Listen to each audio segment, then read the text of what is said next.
हिंदी विषय में कौन कौन से टॉपिक है जिनसे एग्जाम में क्वेश्चंस आते ही हैं। आपका फर्स्ट सेमेस्टर है तो फर्स्ट सेमेस्टर में सबसे पहले हिंदी वर्णमाला से स्टार्ट होता है। पहले सेमेस्टर में दोस्तों हिंदी वर्णमाला में टोटल 52 अक्षर होते हैं। तो सबसे पहले हिंदी वर्णमाला को स्वर और व्यंजन दो भागों में विभक्त किया गया। तो स्वर कौन कौन से होते हैं, व्यंजन कौन कौन से होते हैं और इनके प्रकार कौन कौन से होते हैं, ये बहुत पूछता है एग्जाम में।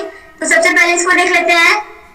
दोस्तों यहाँ पर हिंदी वर्णमाला में ही कभी कभी एक चीज और पूछ लेता है कि ध्वनि किसे कहते हैं। तो भाषा की सबसे छोटी और सर्वाधिक महत्वपूर्ण इकाई को ही ध्वनि कहते हैं। यानी कि ध्वनि की परिभाषा और वर्ड की परिभाषा बहुत डिफरेंट नहीं है। तो अब इसके बाद चलिए यहाँ पर हम देखते हैं। सबसे पहले जो मैंने आपको कहा, सबसे पहले हम स्वर देखेंगे और स्वरों के प्रकार देखेंगे हिंदी में। उसके बाद फिर व्यंजन और व्यंजन के प्रकार देखेंगे। तो सबसे पहले देखिए स्वर की परिभाषा क्या होती है, एग्जाम में पूछ लेता है। स्वतंत्र रूप से बोले जाने वाले वर्डों को हम स्वर कहते हैं, जैसे आ ई से लेके अंग और आह तक। अब इसके बाद देखिए स्वर के प्रकार। स्वर 3 प्रकार के होते हैं। ह्रस्व स्वर जिसमें है आ ई उ री जो कि 4 होते हैं, और दीर्घ स्वर आ, बड़ी ई, बड़ा ऊ, ए, ऐ, ओ, औ, ये मिलकर के 7 होते हैं। और यहाँ पर परुष स्वर आप देखिए, परुष स्वर जैसे ओम। अब यहाँ पर इनकी परिभाषा पूछेगा तो आपको कैसे लिखना है। देखिए सबसे पहले ह्रस्व स्वर की परिभाषा अगर पूछता है तो ह्रस्व स्वर वे स्वर होते हैं जिनके उच्चारण में एक मात्रा का समय लगता है। अब इसी तरह से दीर्घ स्वर वे स्वर होते हैं जिनके उच्चारण में 2 मात्रा का समय लगता है। इसके बाद है प्लुत स्वर वे स्वर होते हैं जिनके उच्चारण में 3 मात्रा का समय लगता है। बहुत इजी हो गया। इसके बाद हिंदी वर्णमाला में अयोगवाह भी होते हैं। तो अयोगवाह वर्ड किसे कहते हैं, ये बहुत एग्जाम में पूछता है। तो हम अयोगवाह कहते हैं अंग और आहा को। तो ये आप याद रखिएगा दोस्तों। अब इसके बाद हम चलिए देखते हैं व्यंजन। स्वरों की सहायता से बोले जाने वाले वर्णों को हम व्यंजन कहते हैं। व्यंजन में जैसे क, ख, ग से लेकर के ज्ञ तक। अब व्यंजन कितने प्रकार का होता है, यहाँ से भी आपको बहुत ध्यान से वीडियो को देखना है, और जहाँ कहीं नहीं समझ में आएगा मुझे आपको बताना है। आप मुझे प्लीज कमेंट बॉक्स में बताइएगा। लेकिन दोस्तों मैं आपको बता दूं, मैंने इतनी सरल भाषा में यहाँ पर सारी चीजों को डिस्क्राइब किया है कि अगर आप अच्छे से इसको पढ़ करके जाते हो तो आपको कहीं कोई भी प्रॉब्लम नहीं होगी एग्जाम में, और आप सब कुछ अच्छा करके आओगे। बस आपको पूरा ध्यान से यहाँ पर सब कुछ समझना है जैसा मैं बता रही हूँ, और आपको हर टॉपिक्स को ऐसे ही एग्जाम में पढ़ करके जाना है। तो चलिए दोस्तों अब देखते हैं। यहाँ पर देखिए व्यंजन के प्रकार। व्यंजन जो होते हैं वो होते हैं 4 प्रकार के। सबसे पहला होता है अस्पर्शी व्यंजन। अस्पर्शी व्यंजन में अस्पर्शी वर्ड आते हैं, यानी कि का वर्ग का मतलब का, खा, गा, घा, अंगा। फिर चा वर्ग चा, छा, जा, झा, इया। फिर टा वर्ग टा, ठा, डा, ढा, आड़ा। ता वर्ग ता, था, दा, धा, ना। फिर पा वर्ग पा, फा, बा, भा, मा। तो इस तरीके से आपने देखा कि स्पर्शी व्यंजन यहाँ पर का वर्ग से लेकर के चा वर्ग, टा वर्ग, ता वर्ग और पा वर्ग के सभी वर्ड आते हैं स्पर्शी व्यंजन के अंतर्गत। यानी कि का से लेकर के मा तक के वर्ड जो है वो सब स्पर्शी व्यंजन के अंतर्गत आ गए। अब इसके बाद दूसरा व्यंजन होता है अंतस्थ व्यंजन, और ये बहुत ही इंपॉर्टेंट है आपके एग्जाम के लिए। आप किसी भी ईयर का पेपर देख सकते हैं हिंदी का जिसमें अंतस्थ व्यंजन और उष्म व्यंजन के बारे में या फिर संयुक्त व्यंजन के बारे में ना पूछा गया हो। तो यहाँ पर आप लोग विशेष ध्यान दीजिए इस पे। देखिए अंतस्थ व्यंजन का मतलब होता है या, रा, ला, वा। तो ये या, रा, ला, वा वर्डों को अंतस्थ व्यंजन क्यों कहते हैं? इन वर्डों के उच्चारण में जो जीभ है वो कहीं भी मुख के किसी भी भाग को स्पर्श नहीं करती। यानी कि जो जीभ है इन वर्डों को बोलने में या, रा, ला, वा को जीभ मुख के किसी भी भाग को स्पर्श नहीं करती है इन वर्डों के उच्चारण में। इसीलिए इनको हम अंतस्थ व्यंजन कहते हैं। यानी कि ये व्यंजन अंदर से निकलते हैं और ये बिना रगड़ खाए ही मुख से बाहर निकल जाते हैं। तो ये कहलाते हैं अंतस्थ व्यंजन। एक बार फिर से मैं बता दूं दोस्तों कि इन वर्डों के उच्चारण में जो जीभ होती है वो मुख के किसी भी भाग को स्पर्श नहीं करती है और बिना रगड़ खाए मुख से बाहर निकल जाती है। इसीलिए इसको हम क्या कहते हैं, इनको या, रा, ला, वा को अंतस्थ व्यंजन कहते हैं। अब इसके बाद ऊष्म व्यंजन। अब इनको श, श और ह को हम ऊष्म व्यंजन क्यों कहते हैं? जिन वर्णों के उच्चारण में हवा मुख से रगड़ खाती हुई धीरे धीरे बाहर निकलती है और उन्हें हम ऊष्म संघर्षी व्यंजन कहते हैं। यानी कि इन्हें बोलने पर जब आप श, ह को बोलेंगे तो एक ऊष्म ध्वनि आती है, यानी कि मुख से ऊष्मा निकलती है। या यूं कहें कि ये मुख से बाहर निकलते हैं शा शा शाह, तो एक ऊष्म ध्वनि आती है। ठीक है, तो इन्हें हम कहते हैं जिन वर्णों के उच्चारण में हवा मुख से रगड़ खाती हुई धीरे धीरे बाहर निकलती है, उन्हें हम ऊष्म संघर्षी व्यंजन या ऊष्म व्यंजन कहते हैं। तो ऊष्म संघर्षी कहेंगे या ऊष्म कहेंगे तो इस सा शा शा हा ही आएंगे। तो यहाँ पर दोस्तों याद रखिएगा आप लोग, स्पर्शी व्यंजन में हवा उच्चारण स्थानों को स्पर्श मात्र करती है, जबकि यहाँ पर अंतस्थ व्यंजन में जो जीभ होती है वो मुंह के किसी भी भाग को स्पर्श नहीं करती है और बिना रगड़ खाए बाहर निकल जाती है। जबकि ऊष्म व्यंजन में क्या होता है, ऊष्म व्यंजन में जो हवा होती है वो मुख से रगड़ खाती हुई धीरे धीरे बाहर निकलती है। इस तरीके से आप देख सकते हैं क्या डिफरेंस है। अब सबसे इम्पोर्टेंट ये संयुक्त व्यंजन, संयुक्त व्यंजन कितने हैं और ये किससे किसके मिल के बने होते हैं, ये बहुत ही इंपॉर्टेंट है दोस्तों।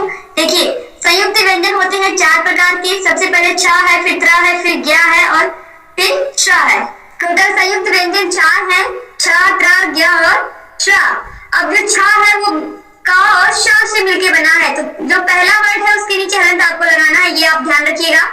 का और श से मिलके बना है, जैसे कि कौन सा छ है ये, जैसे कक्षा और अक्षर। इसके बाद है त्र, त्र ता और रा से मिलके बना है, जैसे कि पुत्र और त्रिशूल। इसके बाद है ज्ञ, ज्ञ में दोस्तों देखिए ज और इ से मिलके बना है, ज्ञान विज्ञान। इसके बाद यहाँ पर देखिए श है, च और रा से मिलके बना है, जैसे कि श्रम विश्राम। तो ये चारों वर्डों को आप याद रखिएगा, ये बहुत ही ज्यादा इंपॉर्टेंट है आपके एग्जाम के लिए। मैं जितना भी कहूँ उतना कम है, आप इसको मोस्ट इंपॉर्टेंट क्वेश्चन भी कह सकते हैं आपके एग्जाम के लिए। तो इन चारों वर्डों को कैसे इनको लिखते हैं और किस किस से मिलके बने हैं ये, इसको आप जरूर देख लीजिए दोस्तों, क्योंकि ये आपके एग्जाम के लिए बहुत ही महत्वपूर्ण है। अब इसके बाद दोस्तों, इसके बाद एक व्यंजन और होता है जिसको हम द्विगुण व्यंजन या उत्क्षिप्त व्यंजन कहते हैं। इनको हम कहते हैं, यहाँ पर आप देखिए र और ढ को, तो इसको हम कहते हैं इन दोनों को द्विगुण व्यंजन या उत्क्षिप्त व्यंजन। कभी कभी एग्जाम में पूछ लेता है, तो इसलिए मैंने यहाँ पर आपको बता दिया। तो ये बहुत जरूरी था आप लोगों के लिए जानना। अब अगर आता है व्यंजन कितने प्रकार के होते हैं, तो आप बहुत आसानी से बता सकते हैं। व्यंजन 4 प्रकार के होते हैं, स्पर्शी व्यंजन, अंतस्थ व्यंजन, ऊष्म व्यंजन और संयुक्त व्यंजन। अब इसके बाद दोस्तों चलिए यहाँ पर हम देखते हैं जो सबसे मेन टॉपिक है। इसके बाद जो बहुत पूछा जाता है वो है उच्चारण स्थान। उच्चारण स्थान बहुत इंपॉर्टेंट है और बहुत ही इजी वे में मैं आपको बताऊंगी किस तरीके से आपको इसको याद रखना है। तो सबसे पहले देखिए, आपको ये याद कर लेना है। क्या क्या इसमें बहुत आसान है याद करना, सबसे पहले मैं वो आपको बता दूं। यहाँ पर देखिए ये वर्ण लिखे हुए हैं, स्वर और व्यंजन दोनों इसमें है, और यहाँ पर इनका क्या उच्चारण स्थान है वो लिखा हुआ है। तो चलिए देखते हैं हम। देखिए यहाँ पर जितने वर्ड हैं सब यहाँ पर लिखे हुए हैं और बहुत ही आसानी से मैं आपको बताती हूँ कैसे इनको याद करना है। देखिए जिनकी आवाज आपके कंठ से, आपके गले से आती है वो वर्ड होते हैं कंठ वर्ण। जिनका उच्चारण आप तालु से करते हैं वो होते हैं तालु वर्ण। जिनका उच्चारण आप मुधा से करते हो वो सब होते हैं मुधा वर्ण। जिनके उच्चारण में जीभ जो है वो दांत को स्पर्श करती है तो वो होते हैं दंत वर्ण। जिन वर्णों का उच्चारण ओठों से होता है उन्हें हम ओष्ठ वर्ण कहते हैं। जिनका उच्चारण नासिका से होता है उनको हम नासिका वर्ण कहते हैं। जिनका उच्चारण कंठ और तालु से होता है वो कंठ तालु वर्ण कहलाते हैं या कंठ तालव्य भी कहलाते हैं। और जिनका उच्चारण कंठ और ओष्ठ यानी कि गले और ओष्ठ से होता है वो कंठोष्ठ वर्ण कहलाते हैं। दोस्तों देखिए यहाँ पर आसान क्या है, ऐसे आपको याद करना है, एक धुन में याद करना है आपको। कैसे? कंठ तालु मुधा दंत, कंठ तालु मुधा दंत, कंठ तालु मुधा दंत ओष्ठ। बहुत आसान है। देखिए कंठ तालु मुधा दंत ओष्ठ। उसके बाद नासिका में तो सब आसान है, नासिका में तो कुछ है ही नहीं। नासिका आप देखो इयम गणनम और अंगा, यानी कि सभी वर्णों के 5वें वर्ग, जैसे कि क वर्ग में अंगम, च वर्ग में इया, ट वर्ग में अणा, ट वर्ग में न और प वर्ग में मा, और इसके बाद अंग यहाँ पर एक्स्ट्रा आता है। तो इन सभी का उच्चारण नाक से होता है, इसीलिए इनको नासिका वर्ण कहते हैं। तो ये तो बहुत इजी है, अगर एग्जाम में आता है तो ये आपका गलत हो ही नहीं सकता। अब इसके बाद जैसे मैंने बताया आपको कि कंठ तालु मुधा दंत ओष्ठ, इसको मैं क्यों कह रही हूँ कि आप ऐसे अगर आप दिन भर में कई बार इसको प्रैक्टिस करके याद कर सकते हैं अगर आप चाहें तो बहुत आसानी से। कंठ तालु मुधा दंत ओष्ठ, अब इसको याद करने से आपको फायदा क्या होगा? देखिए कंठ में क वर्ग, तालु में च वर्ग, क वर्ग का मतलब क्या है? क ख ग घ, तालु में च छ ज झ, मूर्धा में ट ठ ड ढ, दंत में का था दा धा, ओष्ठ में पा फा बा भा। तो ये लोग तो ऐसे ही याद हो गए। कंठ तालु मूर्धा दंत ओष्ठ, कंठ तालु मूर्धा दंत ओष्ठ। अब यहाँ पर कंठ का मतलब गले से, तालु का मतलब जीभ के ऊपर का जो पार्ट होता है। जब आप चा छा जा झा बोलोगे तो आप देखोगे। तो इस तरीके से यहाँ पर एक बार फिर से देखिए। अब कौन कौन से ऐसे वर्ड हैं जो और रह गए हैं, हम उनको देखते हैं। देखिए कंठ का जो उच्चारण हम शुरू करेंगे, यानी कि गले से कौन से वर्ड हैं जिनको हम बोलते हैं। तो का वर्ग तो हो गया, का खा गा घा। अब इसके बाद और कौन है, आ हा। ठीक है, इसके साथ आप विसर्ग को भी रख सकते हैं, यानी कि विसर्ग का भी उच्चारण स्थान कंठ ही होता है। संस्कृत में एक फॉर्मूला होता है अपूर्व विसर्जनीय नाम कंठा। तो यहाँ पर अपूर्व विसर्जनीय नाम कंठा के साथ ही यहाँ पर दोस्तों अभी आपको अगर ये फॉर्मूला नहीं आता तो पहले आपके जीवन में जैसे मैं समझा रही हूँ वैसे भी आप समझ सकते हैं। तो कौन कौन से वर्ड है जिनका उच्चारण स्थान गला या कंठ होता है, वो है का वर्ग, का खा गा घा और आ और हा। तो आप लोगों ने देखा कि किस तरीके से यहाँ पर कौन कौन से वर्ड हैं जिनका उच्चारण स्थान कंठ होता है। तो व्यंजन में भी का खा गा घा आगे आते हैं, और इसके अलावा ये लोग स्वर में भी आ आगे आते हैं। इसके साथ आपको एक एक्स्ट्रा वर्ड याद रखना है, कौन सा वर्ड, हा वर्ड। और मैं आपको बताऊं दोस्तों, जो वर्ड एक्स्ट्रा आते हैं उन्हीं को एग्जाम में पूछता भी है। अब कंठ में का खा गा घा ये इनके चांसेस कम है पूछने के, लेकिन आ और हा कुछ ढाई के चांसेस ज्यादा है पूछने के एग्जाम में। तो इसलिए जो वर्ड डिफरेंट है उनको एग्जाम में ज्यादा पूछता है, इसीलिए आप लोग खासकर याद रखिएगा कि हा का उच्चारण स्थान कंठ होता है।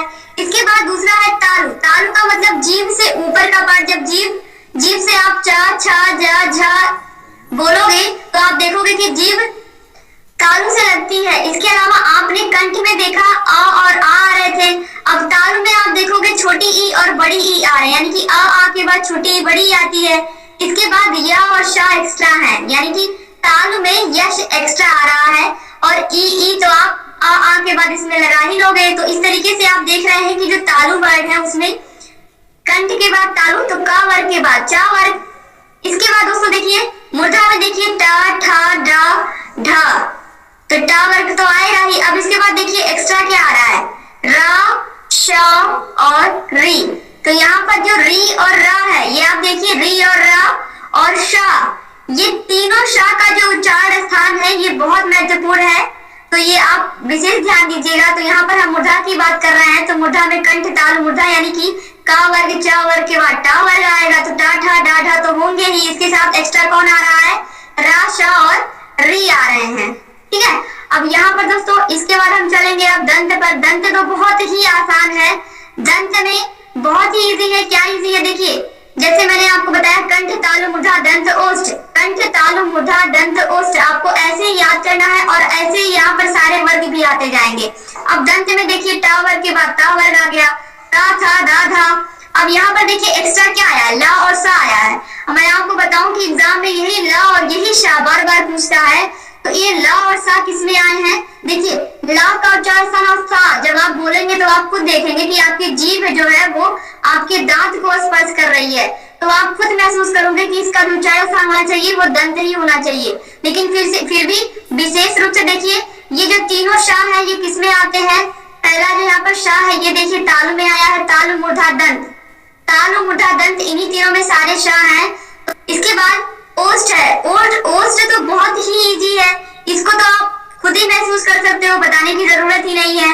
पा फा बा भा उ ऊ, आप खुद बोल के देखो अपने मुंह से तो आपको खुद ही पता चल जाएगा कि इनको बोलने में जो उच्चारण स्थान है, यानी कि जो इनका उच्चारण स्थान है ओठ क्यों है, क्योंकि आपके ओठों की सहायता से ही इन वर्डों को आप बोलते हो। आप अपने मुंह से भी बोल के एक बार देख सकते हैं। तो यहाँ पर जो छोटा ऊ और बड़ा ऊ है ये इनका भी उच्चारण स्थान क्या होता है, ओठ होता है।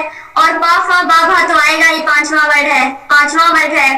अब इसके बाद नासिका मैंने आपको सबसे पहले ही बता दिया कि इयं गणनम, यानी कि अंगा इया अड़ा ना मा और अंग, क्योंकि इनका उच्चारण स्थान क्या है, क्योंकि ये उच्चारण नाक से होते हैं तो इसीलिए इनका जो उच्चारण होता है वो नाक से होता है, इसीलिए ये नासिका वर्ग कहे जाते हैं। अब कंठ और तालु, कंठ तालु का मतलब है कि गले का भी प्रयोग होगा और तालु का भी प्रयोग होगा इन वर्डों को बोलने में। तो कौन कौन है, ए और ए, कंठ और तालु दोनों का यूज हो रहा है।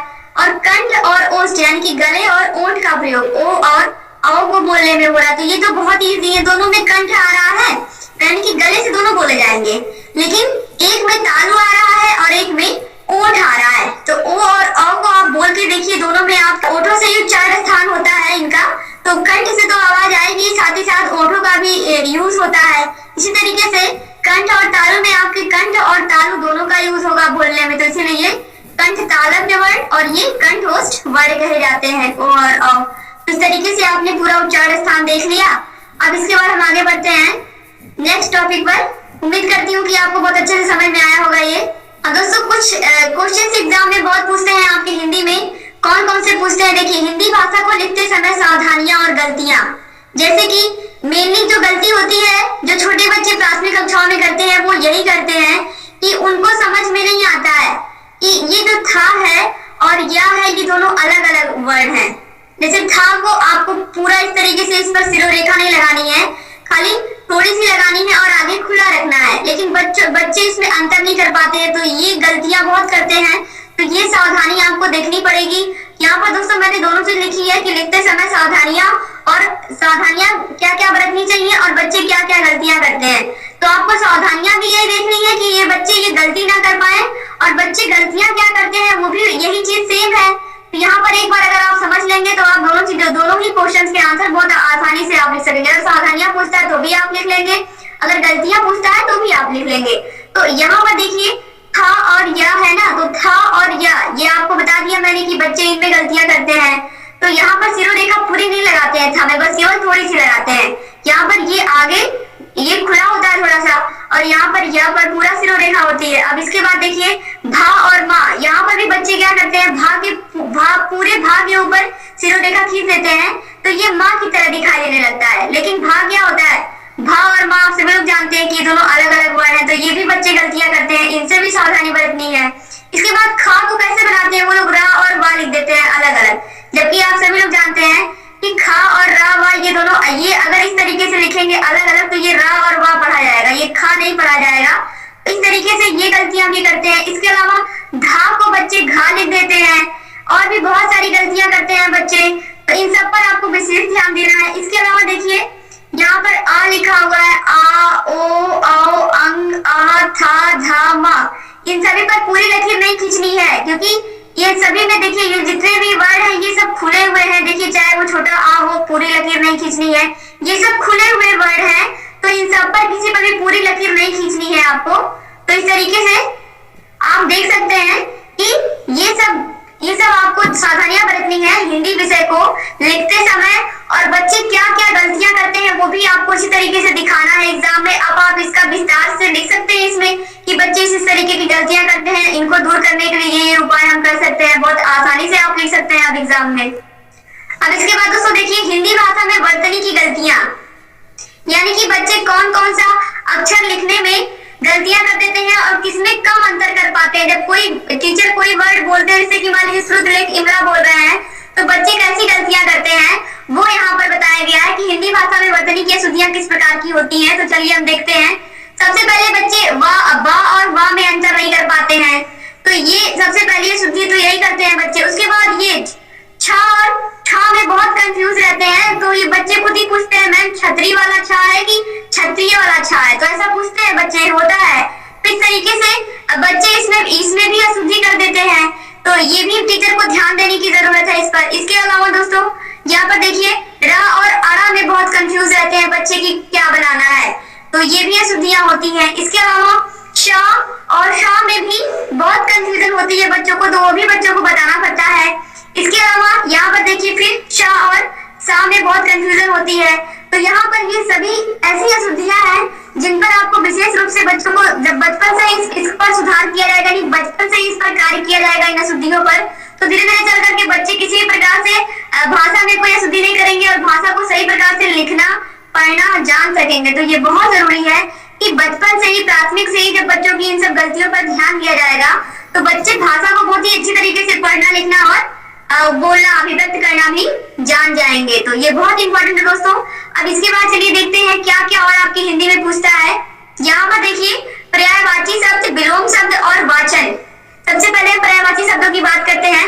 आप सभी लोग जानते हैं कि हिंदी में बहुत सारे वर्डों को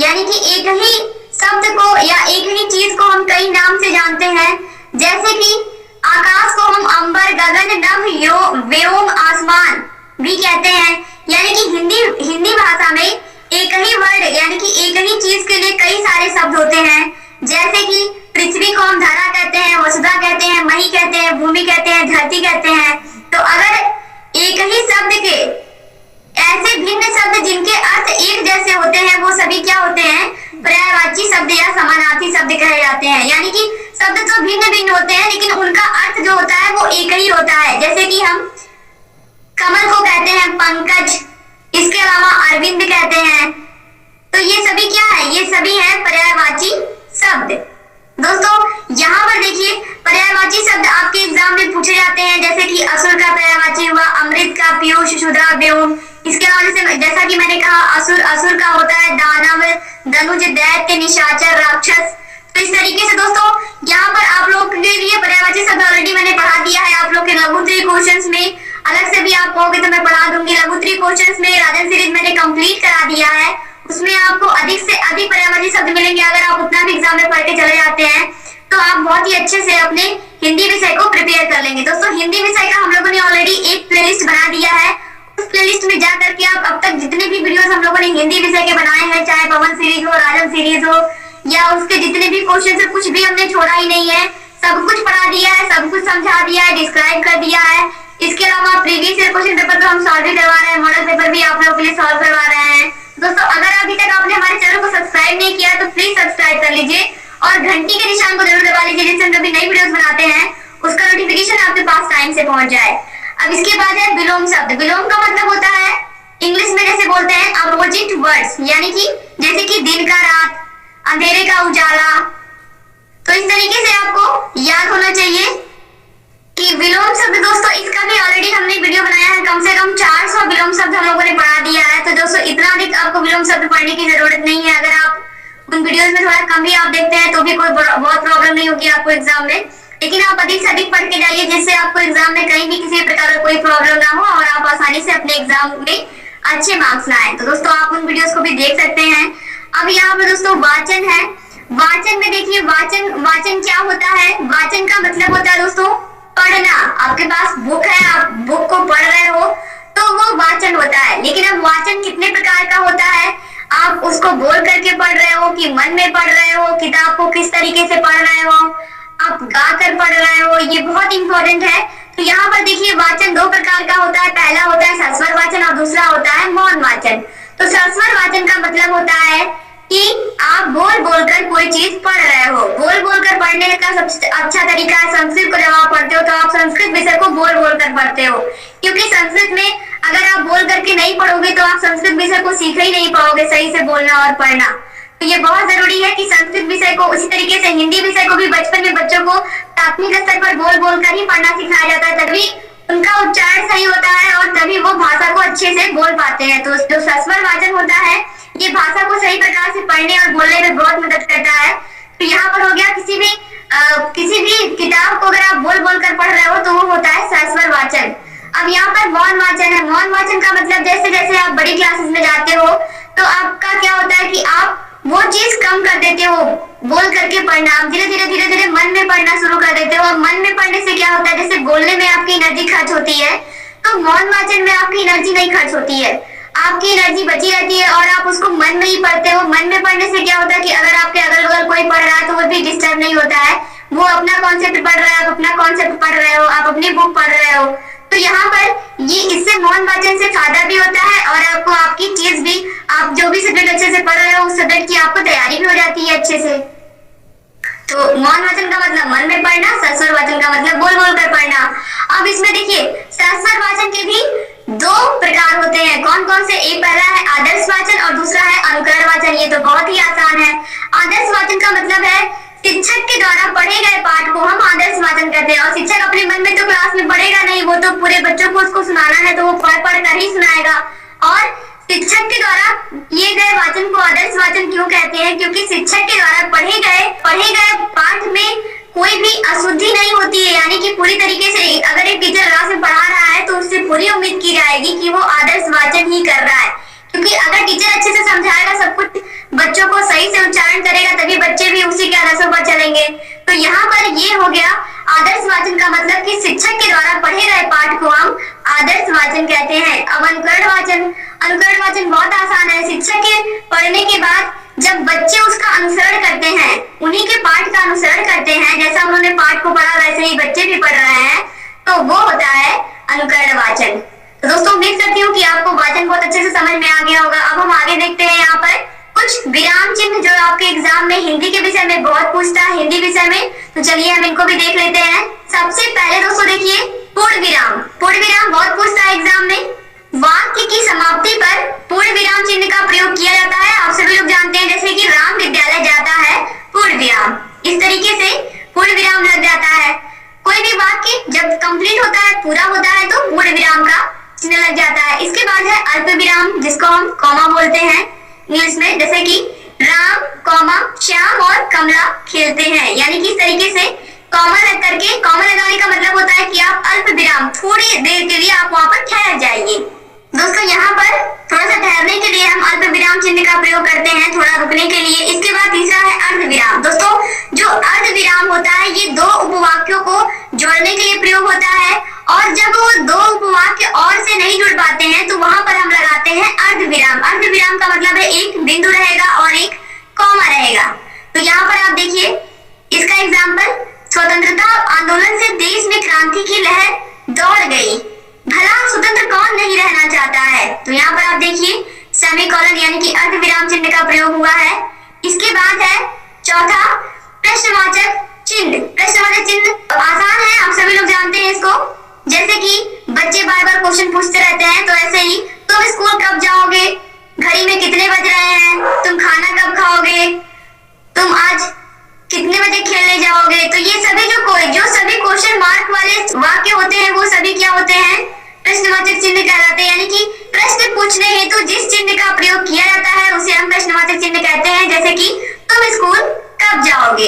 इसके बाद पांचवा है विस्मयादिबोधक चिन्ह। विस्मयादिबोधक चिन्ह दोस्तों हम इसका प्रयोग करते हैं जब बहुत ही ज्यादा खुशी, बहुत ज्यादा शोक, बहुत ज्यादा आश्चर्य का प्रयोग करना हो, बहुत ज्यादा आश्चर्य वाले वाक्यों को बोलना हो, तब हम विस्मयादिबोधक चिन्ह का प्रयोग करते हैं। जैसे अरे तुम कब आए। तो इस तरीके से यहाँ पर अरे के बाद देखिए विस्मयादिबोधक चिन्ह लगा हुआ है।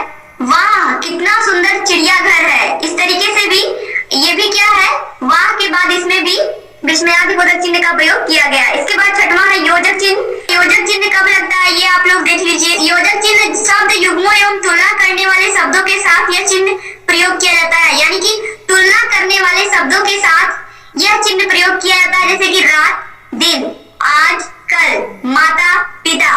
तो इस तरीके से यहाँ पर योजक चिन्ह का प्रयोग होता है।